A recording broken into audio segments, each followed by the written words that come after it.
Assalamualaikum warahmatullahi wabarakatuh.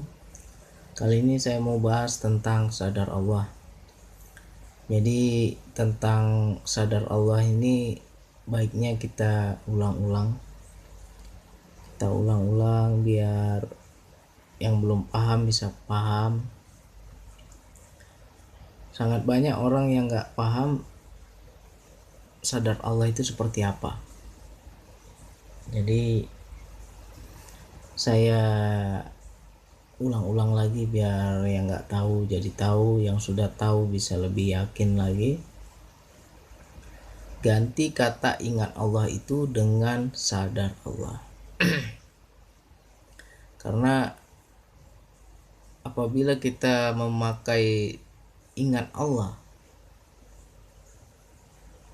itu sudah salah tafsir atau salah makna. Karena Allah itu nggak bisa diingat-ingat. Jadi kita pahami makna sadar Allah itu seperti apa. Tadi ada pertanyaan dari Pak Joni di grup. Berarti sama ya Bang, kita seperti ingat pacar. Ketika kita lagi kasmaran, kita itu selalu ingat pacar kita. Mau makan ingat pacar, mau minum ingat pacar, mau kerja ingat pacar, mau tidur ingat pacar. Jadi itu bukan, gak bisa kita samakan dengan ingat Allah.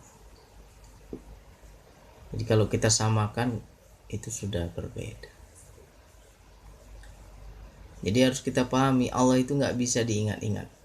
Sekarang saya tanya, apanya Allah yang kita ingat?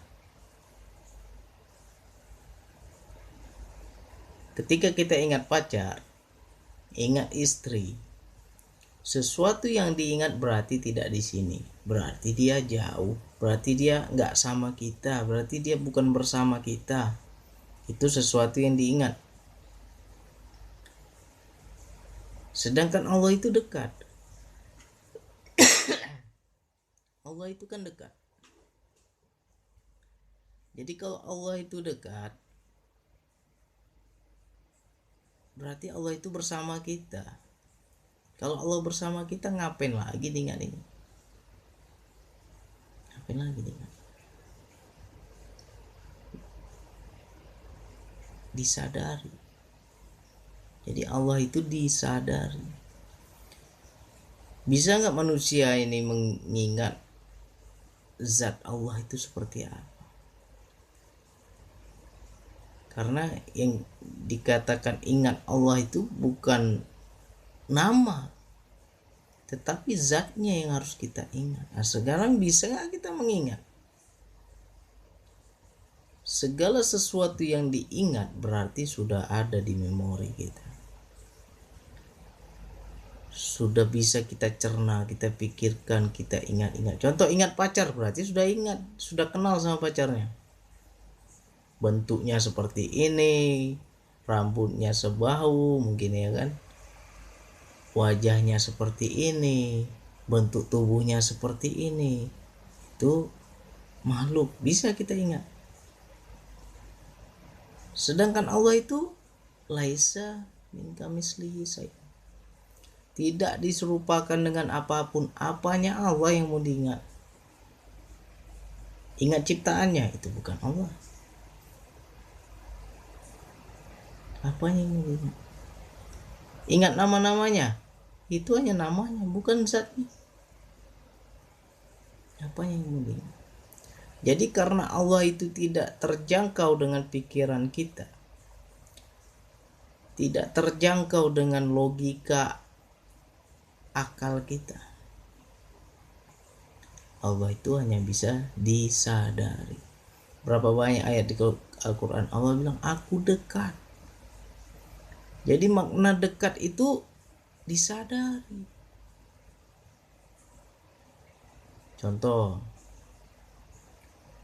Contohnya kita main HP. Lagi asik-asik kita main HP. Tiba-tiba istri kita lewat di belakang. Kita tidak melihat istri kita lewat, tetapi kita menyadari di belakang ada yang lewat. itu maknanya dekat. Berarti dekat istri kita lewat dia.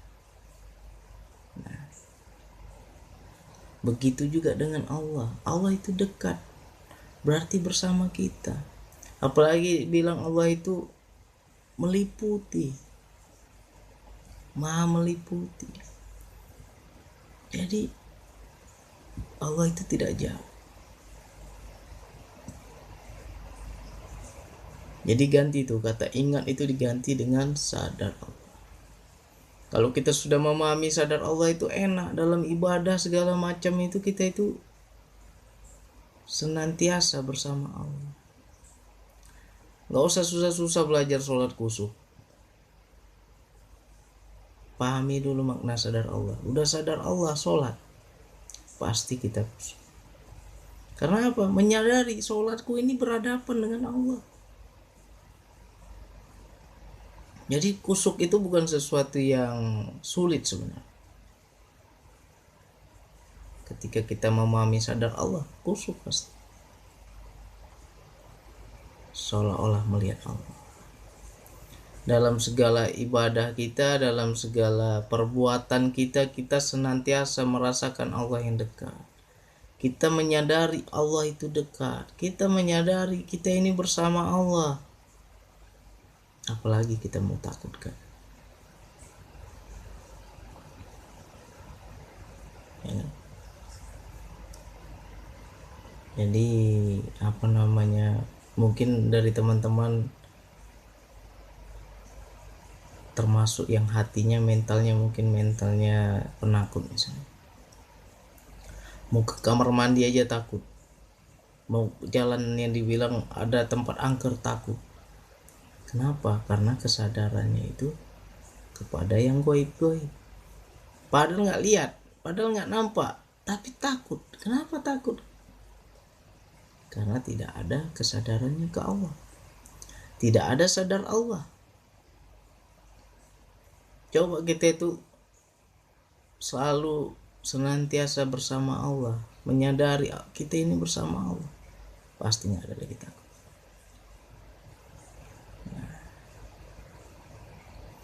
Jadi untuk teman-teman ganti itu kata ingat Allah itu dengan sadar Allah. Kalau kita mengingat sesuatu jauh, mengingat pacar berarti pacarnya nggak di sini, pacarnya itu jauh di sana.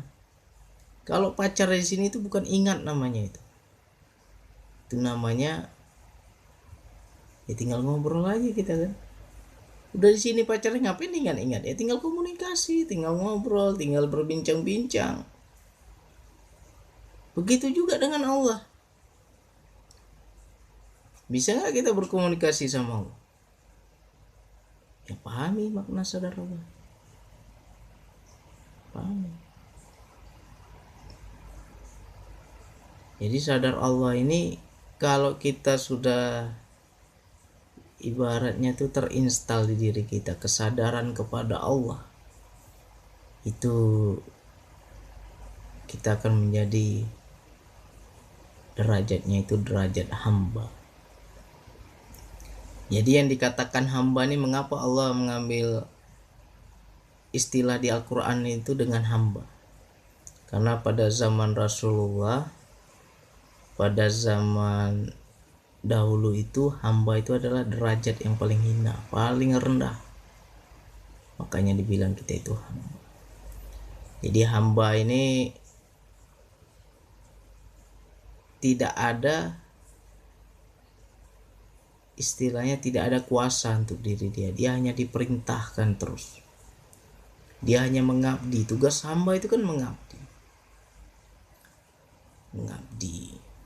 Diperintahkan ini nurut, diperintahkan itu nurut, diperintahkan itu dia kerjakan. Nah inilah yang dikatakan hamba di Al-Quran itu ya. Ketika kita itu menurut Allah, kita menjadi hamba. Bagaimana kita bisa menurut pada Allah? Bertakwa kepada Allah, mengikuti maunya Allah. Kalau kita tidak ada kesadaran kepada Allah, yang nggak bisa. Tapi kalau kita sudah sadar Allah itu takut kita. Takut. Mau berbohong, Allah melihatku. Mau melakukan dosa, Allah menyaksikanku. Kesadaran ke Allah itu connect itu. Istilahnya itu tersambung terus. Kalau sudah tersambung, apa bisa kita melakukan dosa? Susah. Udah susah. Jadi contohnya ilustrasi yang lain itu seperti anak SD aja lah. Anak SD lagi ujian. Gurunya itu keliling kelas itu. Keliling meja ke meja, dia menyaksikan muridnya sedang mengerjakan soal ujian. Apakah bisa si murid itu untuk menyontek? Gak bisa lagi. Gak bisa lagi murid itu mau noleh kanan, mau nanya temannya, gak bisa. Karena dia merasa diawasi. Dia menyadari gurunya ada di situ hadir. Begitu juga yang dibilang sadar Allah. Kita merasa diawasi. Kita merasakan Allah itu hadir dekat sama kita. Gak bisa lagi macam-macam. Nah, itulah pentingnya sadar Allah. Tapi kalau kita ingat Allah, ya ingat. Kalau ingat, berarti lawannya lupa. Kalau sadar, lawannya lalai. Nah, sampai kapan kita mau ingat Allah terus? Banyak yang kita pikirkan. Ingat istri, ingat cicilan, ingat utang, ingat urusan duniawi. Banyak yang mau diingat. Jadi kalau kita pakai sadar, itulah yang dibilang zikir tak terucap. Jadi tadi ada teman-teman yang tanya apakah ada lagi yang lebih tinggi dari zikir nafas. Yang lebih tinggi itu adalah sadar Allah. Itulah zikir yang tanpa nafas. Gak ada lagi ucapan, gak ada lagi sebutan, gak ada lagi alat. Kan zikir nafas ini kan alat. Jadi nggak pakai alat lagi. Tetapi kesadaran nih on terus. Nah, kalau kesadaran selalu on, itu kita berarti itulah yang dibilang zikir dengan sebanyak-banyaknya. Jadi bukan dengan bilangan, bukan dengan hitungan. Apakah bisa bang kita on terus kesadaran padahal dalam kehidupan ini banyak yang harus kita pikirkan? Ya berbeda, pikiran dengan kesadaran berbeda. Sudah lain, istilahnya itu sudah lain alatnya. Medianya sudah lain. Ya berpikir-pikir, sadar-sadar. Itu sudah terpisah itu. Jadi kalau kita sudah memahami sadar Allah ini, itulah zikir yang gak terucap, gak tersebut, gak berbilang, tidak terbatasi oleh ruang dan waktu. Nah, urusan jasad, urusan syariat ya berjalan seperti biasa, kerja, kita ngobrol. Nah, macam gini saya ngobrol ini, saya berbicara, tapi di hati kesadaran saya ini tersambung pada Allah. Jadi nggak ada istilahnya ucapan ini terganggu. Kalau kita menyebut, ketika kita bicara ya nggak bisa sebut lagi, karena mulut cuma satu. Kita berzikir, menyebut, misalnya subhanallah, subhanallah, subhanallah. Ketika ada yang ngajak ngomong, terhenti itu subhanallah. Pasti kita ngomong yang lain. Tapi kalau pakai kesadaran ini sudah wilayah batin ini. Itu nggak terbatas lagi, tidak ada penghalangnya lagi. Nah, bahkan kalau kita itu kesadaran kepada Allah itu sudah terbiasa tersambung, kita itu bisa membagikan kesadaran kita ini. Membagikan kesadaran itu maksudnya kita bisa berbicara sama orang lain, tapi di hati ini bisa berbicara sama Allah. Sudah terpisah. Jadi untuk teman-teman yang selama ini memakai kata ingat Allah, ingat Allah, ingat Allah, ganti itu dengan sadar Allah. Pokoknya terima dulu lah. Masa sih diganti? Dari dulu Al-Quran itu tafsirannya ingat Allah, zikrullah itu ingat Allah, masa diganti sadar Allah? Ya terima dulu, jangan ditolak dulu, diterima, dicerna dulu, dibandingkan itu antara ingat sama sadar itu mana lebih banyak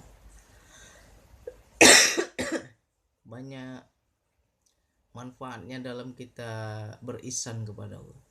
Jadi sadar Allah ini sama dengan berihsan. Ini yang sangat jarang dikorek atau dibuka atau dikaji tentang keihsanan ini. Nah, macam mana bang? Biar kita itu selalu sadar Allahnya, itu nggak putus kepada Allah ya. Latih dengan zikir nafas. Zikir nafas inilah media untuk mengaktifkan kesadaran kita kepada Allah. Latih dulu dengan zikir nafas. Nanti kalau sudah terlatih zikir nafasnya, nggak usah pakai lagi zikir nafas ya nggak apa-apa, sadar Allahnya aja langsung. Karena zikir nafas ini kan cuma alat. Harus mencapai kesadaran kepada Allah. Nah, jadi coba segala sesuatu apabila kita sadar Allah itu enak. Kita memberi, bersedekah, kesadaran kita tersambung kepada Allah itu di dalam ngomong, ya Allah, aku memberi ini adalah untuk memenuhi perintah-Mu ya Allah. Engkaulah yang memberiku kelebihan rezeki, oleh karena itu berarti menjadi amanah untuk diriku, dan aku memberi ini menyampaikan amanah-Mu ya Allah, sehingga tidak ada lagi pengakuan diri kita. Ketika kita berilmu, orang banyak belajar sama kita, ya Allah, ilmu ini Engkau yang kasih, sekarang aku mengajarkan pada orang lain, yaitu menyampaikan amanah-Mu ya Allah. Gak ada lagi kita merasa berilmu, merasa pintar, merasa paling tahu. Nah, mengapa banyak orang berilmu sombong? Kalau saya bilang bahasa Melayu apa ya, sengak ya kan. Sudah berilmu, sombong, ego, inginnya dihormati, merasa wibawa tingkat tinggi ya kan, mentang-mentang udah berilmu. Itu berarti gak sadar Allah itu. Dia merasa dirinya yang berilmu, tapi dia gak menyadari siapa yang memberi ilmu itu. Nah, jadi kalau orang sadar Allah itu tawadu dia, rendah diri dia. Rendah hati apa rendah diri ya? Rendah hati, gak sombong. Nah, jadi untuk teman-teman semua, coba itu dicernalah pelan-pelan. Antara ingat dan sadar itu baik yang mana? Kalau sadar ini banyak manfaatnya, pakai sadar ini. Gak usah lagi kita pakai ingat. Karena kalau kita sudah memakai ingat, itu gak akan ketemu Allahnya. Apa yang mau diingat? Berarti jauh Allah itu, diingat-ingat. Padahal dia bilang Allah itu dekat. Berarti kan sudah berbeda pemahaman. Jadi semoga ini bisa dipahami pelan-pelan. Nanti kalau ada dorongan-dorongan dari Allah lagi, akan saya buat lagi video yang lain. Akan saya ulang-ulang nih tentang sadar Allah, ini akan saya ulang-ulang. Biarlah kalau yang ada yang merasa bosan, terserah. Pasti banyak juga yang lain ingin tahu. Sekian dari saya. Wassalamualaikum warahmatullahi wabarakatuh.